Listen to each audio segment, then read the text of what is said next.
This video is for the Jonsered 2095 turbo chainsaws, also the 2094s and the Husqvarna 394 and 395 XPs. This is about the chain brakes. As many of you may know, these are obsolete for the Jonsereds now, and so I thought I'd give it a shot and try the Husqvarna version, and they fit. And here is the end result. This is the Husqvarna 395 XP on the 2095. I've also tried the eBay ones, and they seem to fit as well. And this is the eBay chain brake band. I gave that a whirl also, and it fits. I'll show you here in a second after I get it assembled, operation of the chain brake.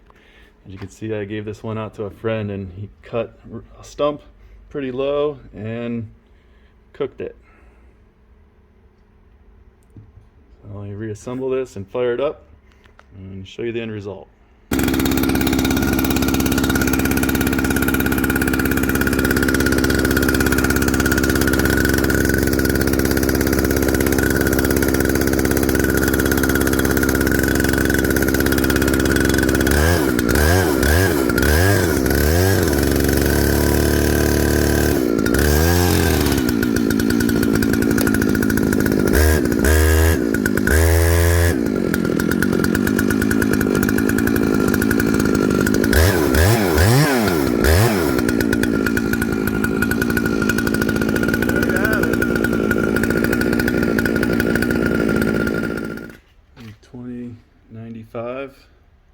With the 395 Husqvarna chain brake handle.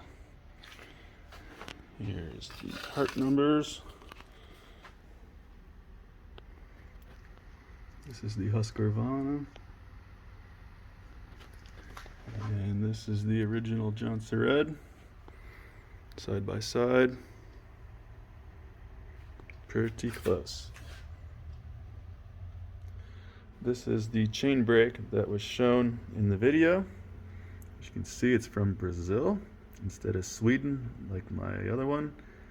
One was supposed to be original Husqvarna, and one was supposed to be, I guess, eBay China.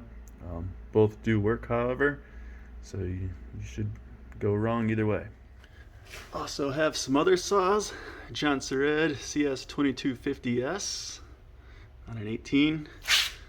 The Stihl MS261 on an 18, and my old TSC Poulan Pro 330 on a 20-inch bar. Remington Mighty Might Bantam. I'd say it's like a 9-inch bar. Don't quote me on that.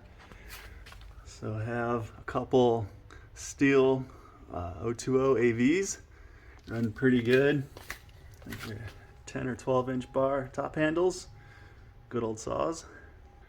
I have a Wright, kind of like a Sawzall. It sounds cool, but does not cut worth a crap.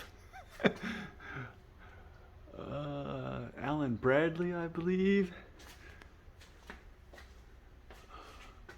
A Homelight. We have a Mercury Diston twin cylinder on a 5-foot bar. 2-man saw. I have a Sears Craftsman on a 4-foot bar, 2-man saw.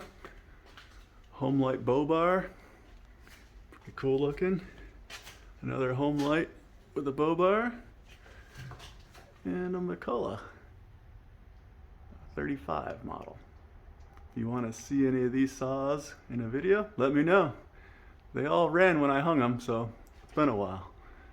Might be good for them to stretch your legs.